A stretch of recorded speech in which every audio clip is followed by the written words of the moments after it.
spawned a certain individual that may be really good at that specific deck. Okay. Like Laughing for Freeze Mage, for instance. Right. It's not a great example because everybody here brought the deck that Laughing's bringing. But players in Asia-Pacific don't necessarily do that. They bring weird stuff. They bring stuff that they want to play, and you got to respect that. Gotcha. So I guess a better way to phrase that is they bring their original take on decks. Because I think I can understand where you're coming from. For example, people have largely thought in the Western world that cards like Darkshire Librarian are not actually that good to play, despite the fact that it synergizes with a lot of those discard cards, such as the Silverware Golem and, of course, Malkazar Zimp. However, it seems like the Asia-Pacific people really like that, and it's just differences in just the metagame from region to region, but also just difference in player ideology. And I feel like it's cool to learn from other regions. You mentioned that some of these players bring unrefined lists, but at the same time, a lot of the lists that's been ran in the Asia region, like China, for example, are sometimes the lists that end up being the strong versions and being copied over to the West. Exactly. You see lists that have a lot of one-ups. That's what I mean by unrefined. I don't necessarily mean that these guys don't, don't put a lot of thought into them, but they don't look as clean or as crisp as some of the other ones, but they have interesting tech choices. And this mage deck from Che0nsu is no different. It's got a lot of high-end. It's got a single Firelance Portal, Emperor Thor's Hand, Archmage Antonidas, and Ragnaros the Firelord, one Kabbalist Tome. Actually, my favorite card in that deck list is Barnes. He's got Barnes in the Mage, which means if he gets it off, it gets Archmage Antonidas or Ragnaros off of it. There's some fun stuff that can happen. Can't happen in this game, though, because Archmage Antonidas is in the hand.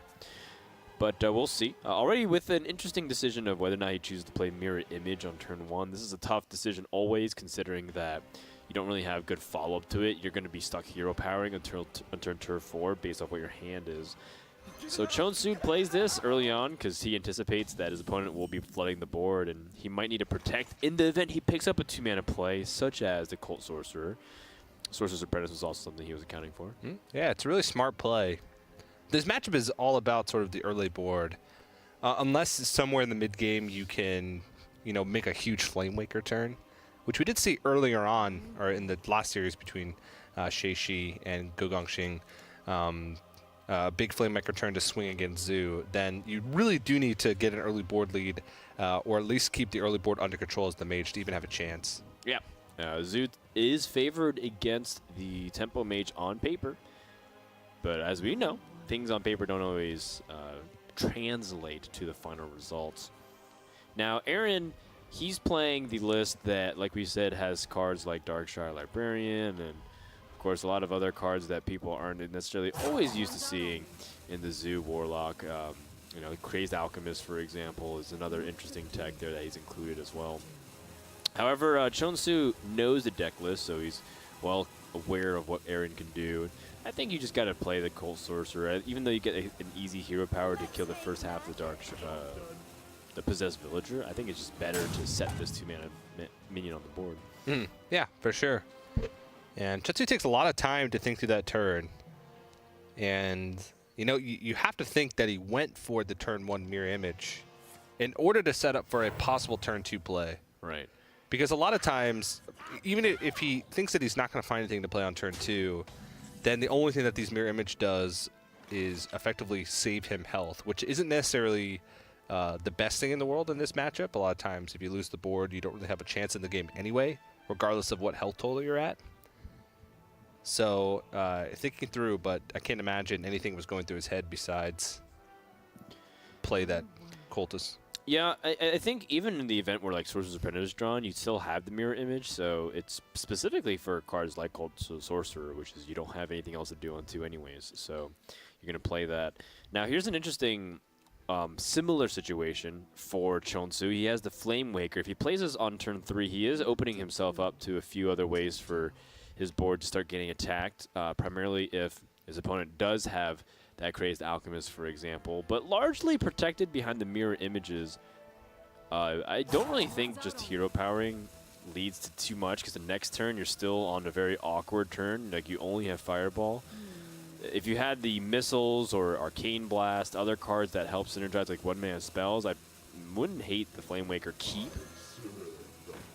So it's Che0nsu does have some obvious plays, but it's also starting to see. I'm starting to see a pattern where he just tends to rope a lot, and I think he's doing it deliberately here just to set a pace for the game.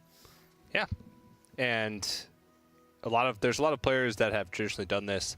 I mean, there's still a lot of things to think about, whether or not to attack face, whether or not to kill off the 1/1 possessed villager. If playing Flamewrecker that turn is really worth it. So there's some things going through his head, but yeah, I like what you say about setting a pace, especially if you're playing against a faster player. Aaron, I've seen him play actually quite a few times. I've casted a lot of his matches in Southeast Asia, in the Singapore Major and the Thailand Major. Watched some of the prelims that he's played in Southeast Asia and things like that. And he's a player that tends to play pretty quickly. So, and sometimes actually making a faster player play slower can put them at a little bit of a disadvantage, because in a situation where they're used to playing instinctually, when they have to actually be stuck with their own thoughts, it can be a little bit of a disadvantage to them. I know sometimes saying I don't want to be stuck with my own thoughts. Well, what kind of thoughts are you talking about, TJ? I don't know. I don't want to think about it. All right, sure. You're scared about what you can be, right? Exactly. TJ's like the Incredible Hulk, but with ideas and visions.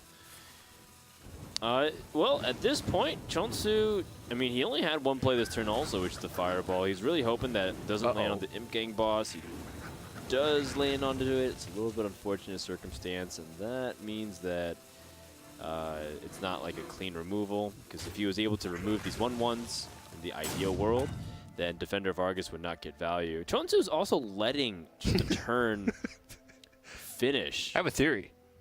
His end turn button's just broken. His end turn button is about to file a report to the local police for the amount of abuse that Che0nsu's been putting onto it. It's exploding every turn, TJ. Mm-hmm. It's not good. The innkeeper's about to kick Che0nsu out of the tavern. It's not a good sign. All right. Well, Aaron at this point as Defender of Argus, pretty easy trades. I guess the only thing to debate was whether or not he wanted to Defender after attacking, but then he would not be able to limit the Flamewrecker so cleanly. Okay, Che0nsu with Arcane Intellect allows him to dig deeper into his deck. He does have the option of playing Sorcerer's Apprentice with it in the event that he picks up some other cheaper spells like Frostbolt. Be very useful to be able to establish on the board, but it is vulnerable to some of the minions. Basically, his goal now is to try and survive until Che0nsu effectively. I mean, he's already used some of the tools that he would use to get back the board. He's used one of his Flamewickers. He hasn't used some of his cheap spells, but the board's just going to get more out of hand. So there's an Arcane Blast. That's something. Allows him to take out the Imp Gang boss if he chooses. But putting your faith in Che0nsu has become a little bit more risky. Last series was actually the first series in the entire Last Call Invitational, going back to Europe as well, where Che0nsu actually had a positive effect. Mm-hmm. Yeah, well, I mean, Che0nsu the last series, like you said, did actually end up being able to do stuff, but not really much there. Che0nsu not really anything else to do, so ends the turn. Aaron has 2 Doom Guards, which is really awkward. However, I would not be surprised to see him drop Doom Guard this turn, just because of how strong it is against his opponent, and the event where he gets to keep Doom Guard. He'd be in a really powerful position to seize the board, and that's not something that Flame Strike or Fireball can answer easily. He needs to commit his entire mana to do it. Yeah, there's also a situation, though, if he plays Defender of Argus plus Voidwalker this turn, where he can play Malkazar's Imp and a Doom Guard next turn. So that way, even though he's going to discard his Doom Guard, his second Doom Guard, he'll at least be in a situation where he'll be able to get those back, like recycle through his deck with the Malkazar's Imp. That's fair, too. It was not paying attention to Malkazar's Imp, so I think you're absolutely right there. And now Che0nsu is stuck in an awkward position that many Temple Mages have identified with not having anything to do because your hand's too situational. And this is a large reason why a lot of people cut Archmage Antonidas. Even Che0nsu too. Well, I mean, he's also got a Rag and a Firelance Portal and an Emperor and a Kabbalist Tome. His deck is very greedy as far as Temple Mage lists go. And, you know, I don't want to necessarily being called punished because this matchup isn't, favored to begin with, but you can fight back early, and you can fight back a lot more. Oh, yikes. That's a little bit awkward if you wanted to go for that double discard play, which Still seems appetizing. You just play the Imp and the Doom Guard. Is there another alternative instead? No. You want to use the Soulfire? You can if you want to discard a Doom Guard and redraw it and try and get Doom Guard for a later turn. You know, guaranteeing that you get 2 discard effects instead of discarding them. But I think that's too. There's nothing really Soulfire here. What are you going to Soulfire face? 26 and 22. There's not too much of a difference there. So I think you just got to go for it. Slam that Doom Guard, flying through the air. Yeah, you're not always the happiest to see that go, but at least you're able to get the value off the Imp, and that is a lot of pressure coming in from the Zoo Warlock. Firelands Portal, not going to be able to eliminate the Doom Guard. And Che0nsu, even if he gets a pretty good outcome here with the 5-mana minion, a lot of bad stuff can be done on the other turn. Yeah, for sure. Firelands Portal, there are a few taunts. Oh, yeah, yeah. There's Fire Elemental. Yeah, there's... Sorry, Earth Elemental. I'm sorry. Yeah, Earth Elemental. There's also the Booty Bay Bodyguard. Nightblade is not a taunt, unfortunately. Che0nsu looks like he might be dead if his opponent draws a little bit more damage. 5, 10, 11, 13. Yeah, Soulfire would be lethal. Aaron's going to tap just because he has enough mana for it anyways. Ooh. Silverwood Golem. Silver Golem not the best here, if only because he's already used 3 of his discard effects so far this game. 4 of his discard effects. He's used a Darkshire Librarian. I believe the Darkshire Librarian was mulliganed away. Okay, well, still, though, lots of discard effects down the drain. But still in a commanding lead, can put Che0nsu down to very low amounts of health here. And he knows that there's no Flame Strike. He knows that there's no AoE, whether it be Spell Power plus Arcane Explosion, anything along those lines. This board is pretty impossible to deal with unless Che0nsu had, I don't know, exactly Flame Waker, Arcane Missiles, Arcane Blast. Yeah, this is the reason why Arcane Explosion was starting to get a little bit popular, because of the way you want to deal with some of these boards. Flame Strike, of course, always something to be considering as well. Che0nsu, even if Arcane Missiles land on the optimal targets, is dead. And